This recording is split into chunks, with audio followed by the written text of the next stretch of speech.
This is the line to the to John. By 3 p.m., John had been trapped for 18 hours, and the angle was unforgiving. Gravity was likely forcing blood into his head and placing immense strain on his heart and lungs.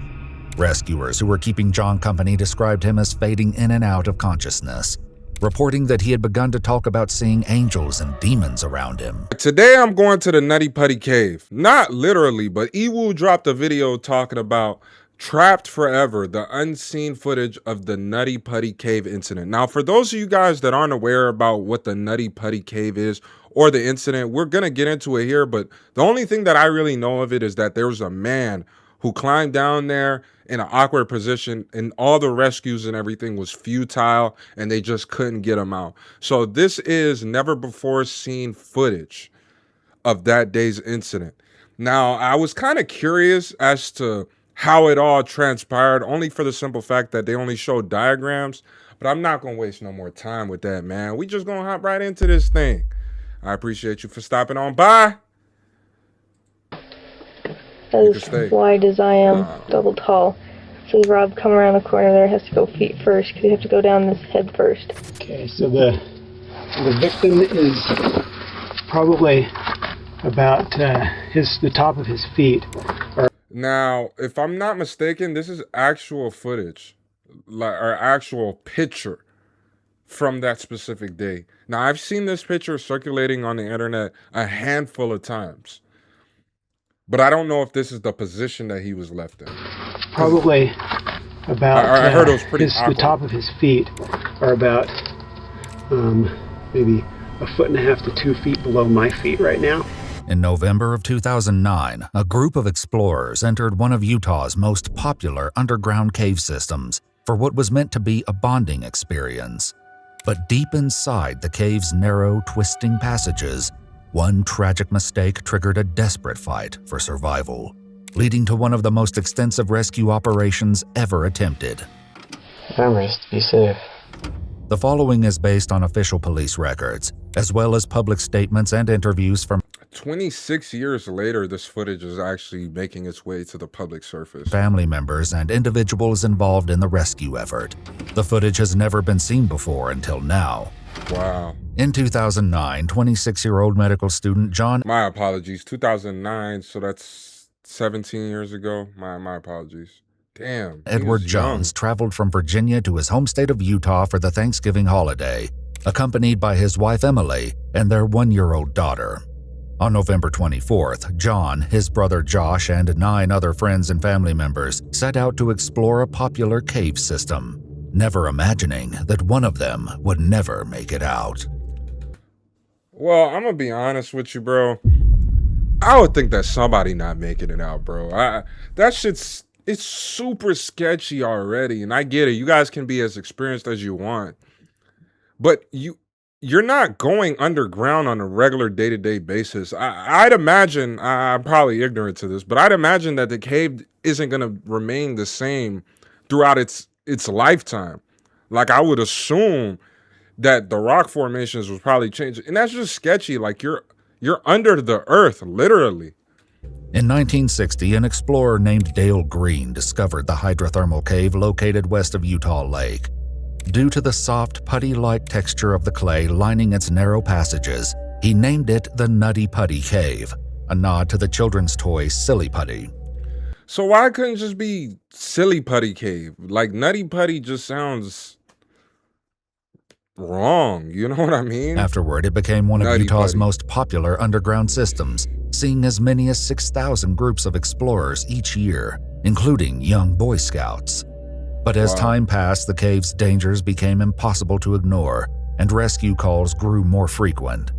In 2004, 16-year-old Brock Clark was trapped upside down for nearly 14 hours, but ultimately survived the harrowing ordeal. Woo. 2 years later, the cave entrance was gated off, and new restrictions... Can you imagine being that 16-year-old, well, what would that have been, 5 years later, hearing about the story of the man that got trapped in there forever? It's like you probably had that certain like feeling hit you that you're like, dude, that could have easily been me.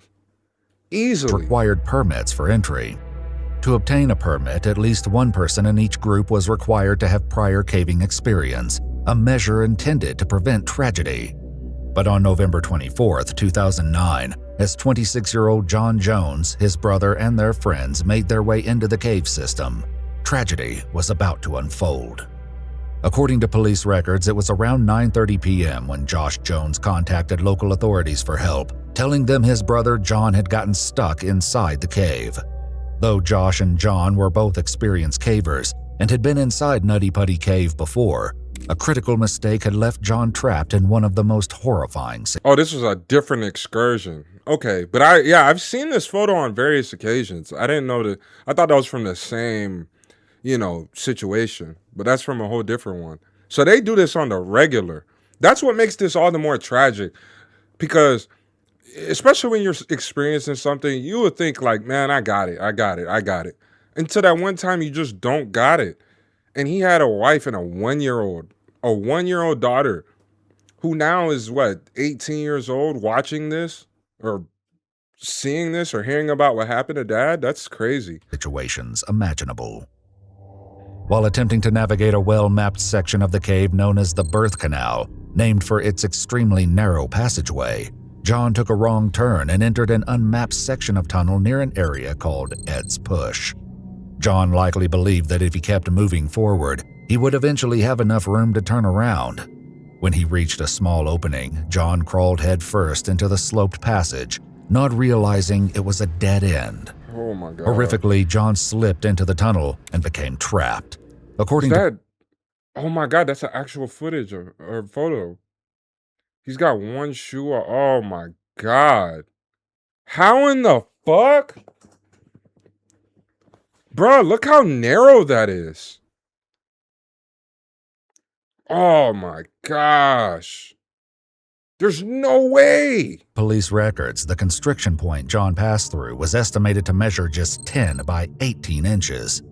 John was pinned headfirst in an angle of more than 70 degrees, tilted onto his left side with his left arm trapped beneath him. Oh my God. It was the same area where a teenage boy had been rescued years earlier, but at roughly 6 feet tall and over 200 pounds, John would be far more difficult to free. By the time emergency crews arrived, he'd already been trapped for nearly an hour, and time was not on their side. The first rescue team to descend into the cave. Oh my fuck, and they're doing this at nighttime, bro. That's crazy. They're doing this up until midnight. This must have been wow. Reached John at 12:38 a.m. on November 25th. Yeah, I'm never doing this nearly shit. 4 hours after he first became stuck. John appeared to be in good condition, and to their knowledge had sustained no physical trauma. However, the only part of John that rescuers could see or access were his feet and part of his calves. The ceiling was so low that any attempt to raise John meant his feet would hit the ceiling after lifting him only a few inches. Rescue teams worked tirelessly through the night, staying by John's side and talking to him to keep him calm. Okay, so what were the possible...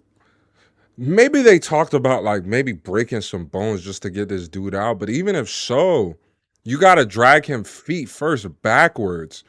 And this diagram doesn't do how narrow that path looks. Like this section right here. It's covered. His feet and everything is pretty much covered. Oh my gosh. That's got to be insanely scary. That's a worst nightmare. Imagine you guys falling into like some sort of tube or something like that. That's scary enough. But this is a cave where it's already hard to get down. Oh my god. Was he by himself when he got down this way? Raise John meant his feet would hit the ceiling after lifting him only a few inches. Rescue teams worked tirelessly through the night, staying by John's side and talking to him to keep him calm. But as the hours dragged on, little progress was made in freeing him, I know he was time crying. was quickly running out. The prolonged inverted position John was trapped in was placing extreme strain on his body. As confidence in his rescue began to wane, exhausted search and rescue teams requested more personnel and resources. After nearly 12 to 13 hours of failed rescue attempts, cave explorer Brandon Kowalis received a call alerting him that a rescue operation was underway. Brandon, a cartographer who mapped much of the Nutty Putty Cave system, was part of a volunteer group called Utah Cave Rescue. By the time Brandon and the rest of the volunteer team arrived, rescuers were attempting to pull John free using a 4-to-1 pulley system. These efforts were captured in a series of videos recorded. Oh my God. This is genuinely crazy, man.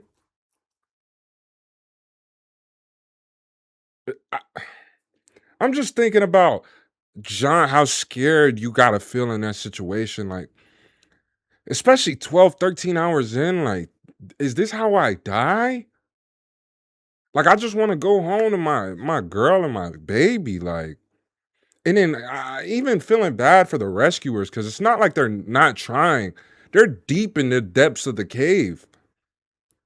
And they can't even get this guy out. This video is By the wild. rescue team. Okay, one of these. There's this slot here. Oh my God, that's footage of them. Pretty much as wide as I am, double tall. So Rob come around the corner there, has to go feet first, because you have to go down this head first. This comes around a corner to your right. Is he and alive? down. And then after that, it's Oh, so that's not even him. That's a rescuer. He's even deeper in there. off. Bro, I'm a somewhat confident motherfucker, bro. I'm not confident enough to keep going in a situation that I haven't seen before. That's ballsy, man. And to the left, which is where John is. So we've got one line going to Rob, another line to John. This comes up this way, up to a cam. There.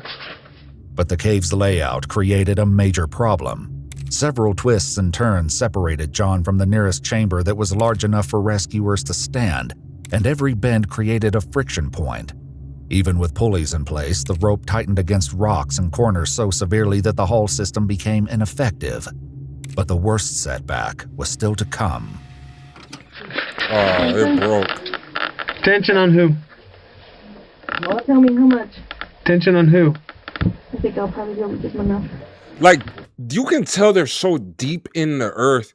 There's no acoustics for their vocals to reverberate off. They're just down. Like, you can hear how faint any echo would be inside of this situation. Tell me how much. Tension on who? I think I'll probably Like, you can record an album down in this bitch. be able to give him enough. So it goes from that anchor where Susie is, How much more, Rob? down, and then up again. Okay. Which I'll attempt to shimmy myself down.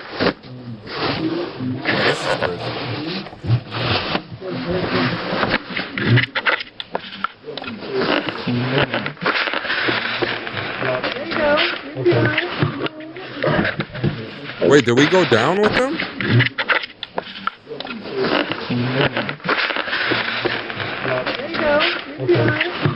It's so hard to tell.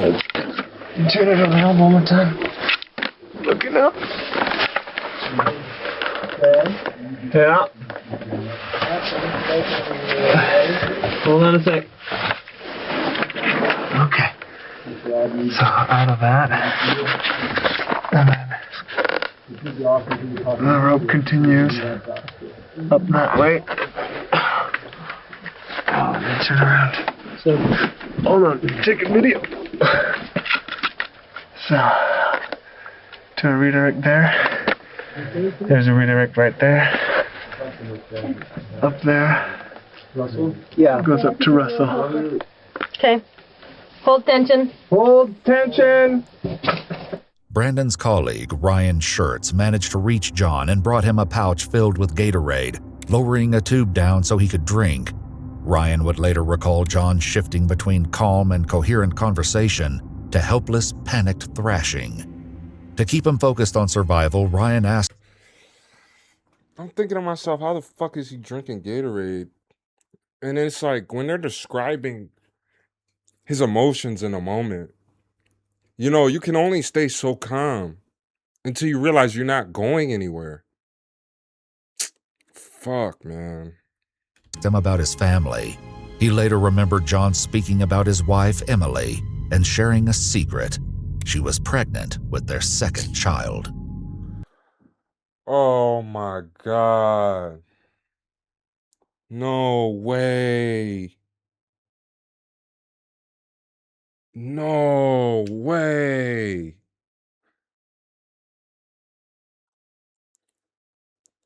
Oh my gosh.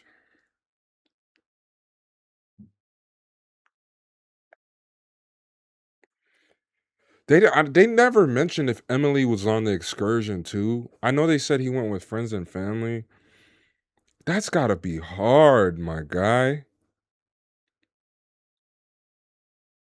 Jesus. There's this anchor here. No, That's man. folded in. This comes down here. Got one line attaching to Rob there. I'm so baffled how this is just a rescuer. Like an adult, full-grown rescuer. And this dude is even deeper inside there. They're saying to the left. This is the line to the to John. Goes around the corner and then down to your left. By 3 p.m., John had been trapped for 18 hours, and the angle was unforgiving. Gravity was likely forcing blood into his head and placing immense strain on his heart and lungs. Rescuers who were keeping John company described him as fading in and out of consciousness, reporting that he had begun to talk about seeing angels and demons around him. Oh my God. His family described John, a devout member of the Church of Jesus Christ of Latter-day Saints, as a man of unwavering faith. According to police records, the family, including John's wife, remained outside as the rescue efforts went on. Goodness. Okay, so she is on the excursion, and they're just sitting there waiting.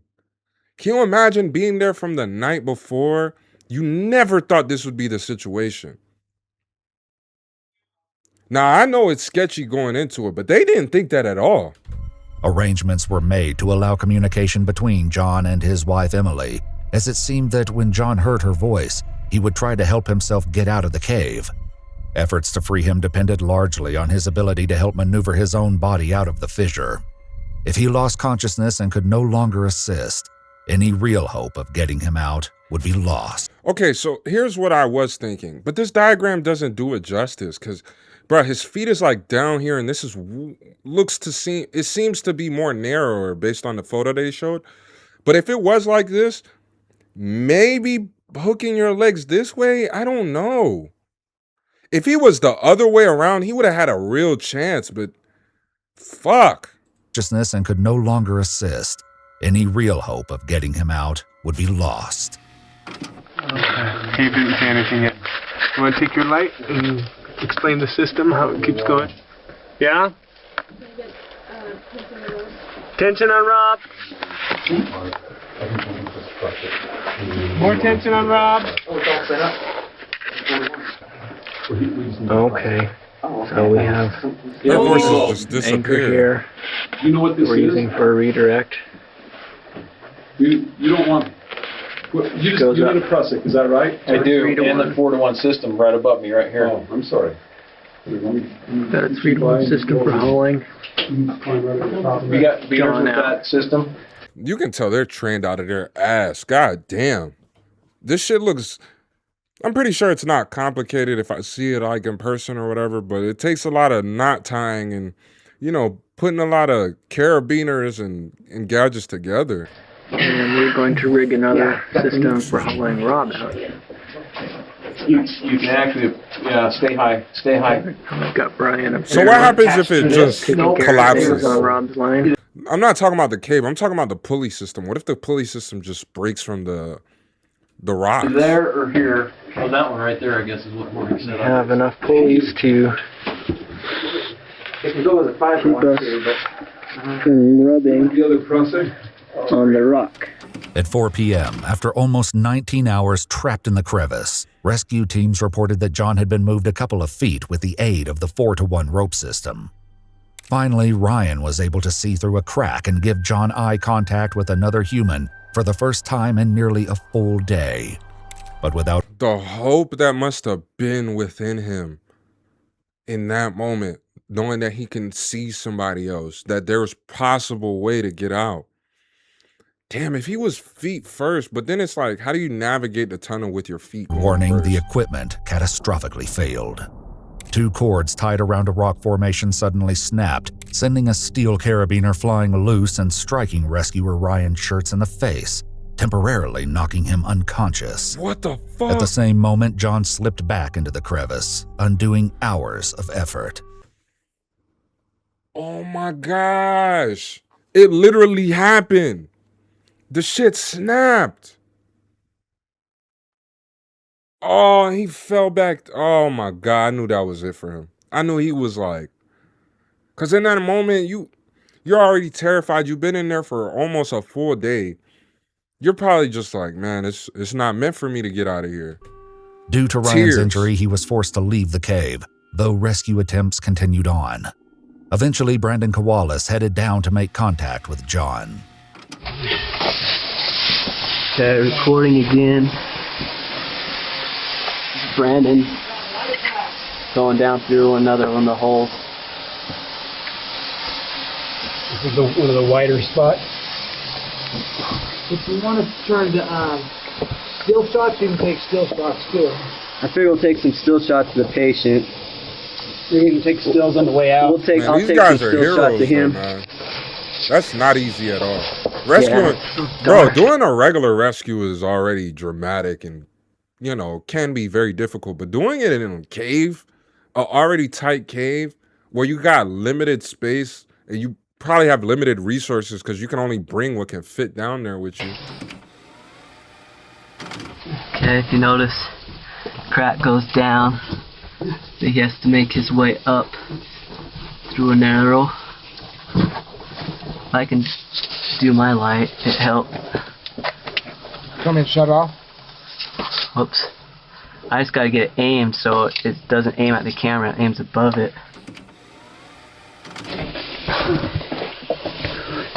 This is going up about 45 degrees.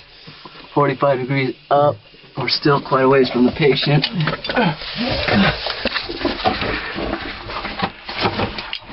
Try to get the light. You see the air hose is going through.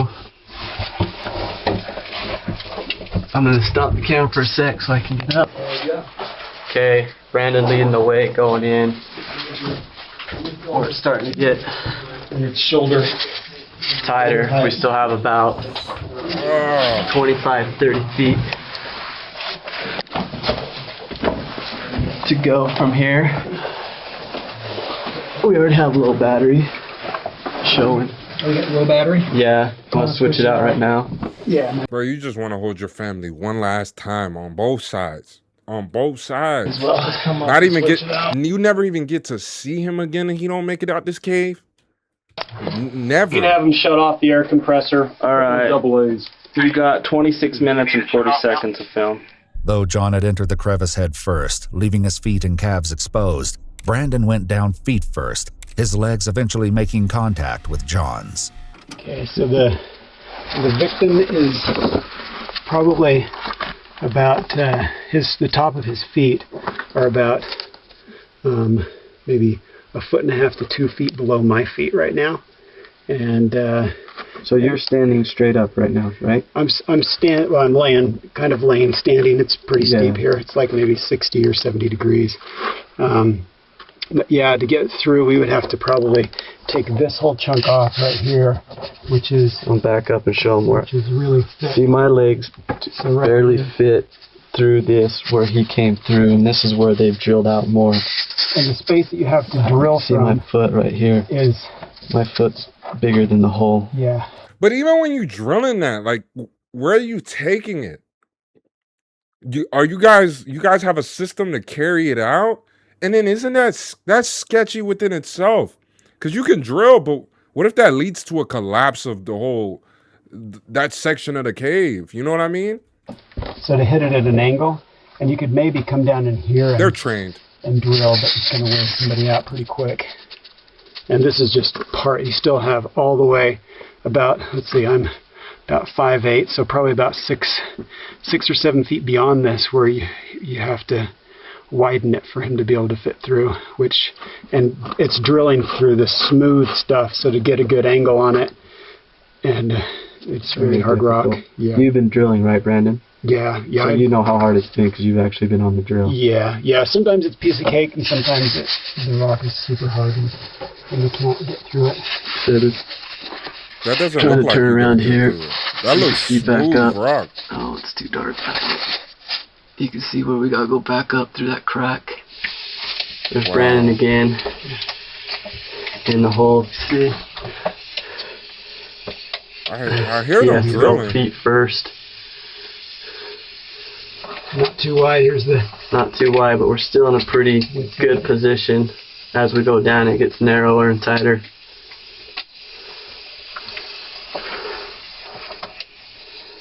I'll stop until we make progress.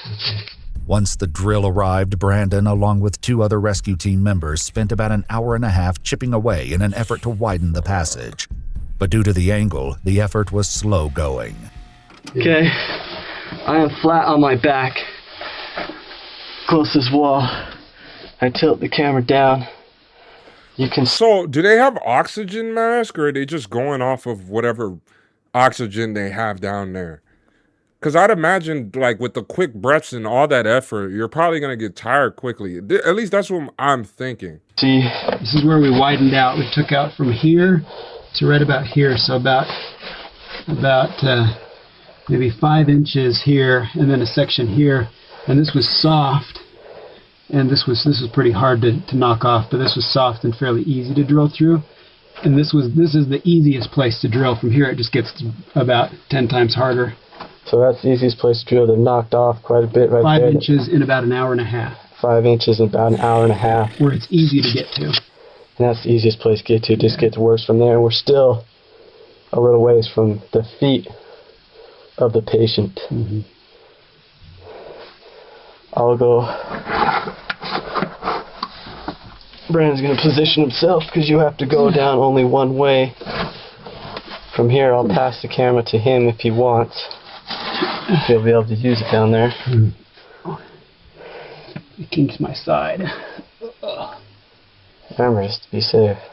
Brandon was able to stabilize himself by jamming his body into a narrower section of the crack, allowing him to speak with John.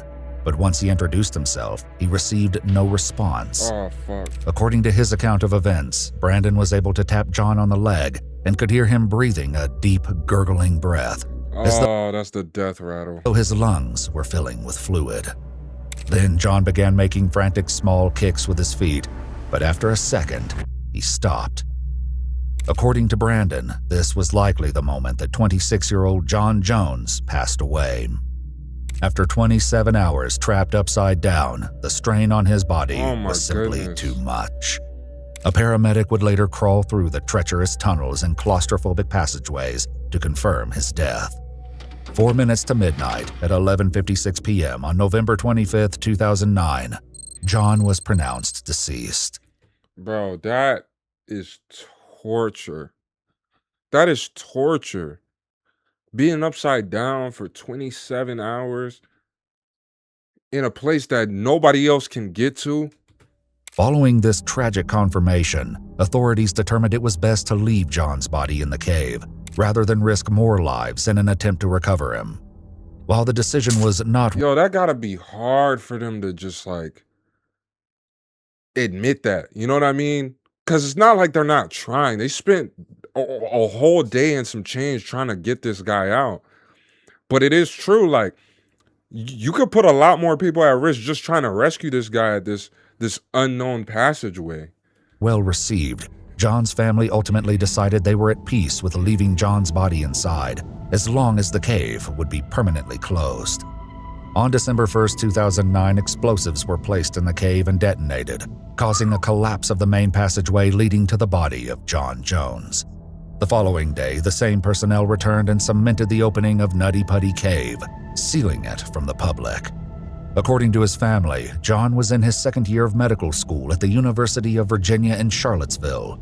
He planned and was working toward becoming a pediatric cardiologist. Following the cave's closure, Bro, this sounds like they're gonna end up making a movie of this like specific situation. If they haven't already. He sounds like the type that they end up making a movie for this. family mounted a memorial plaque which reads, "Our beloved John passed away at this site.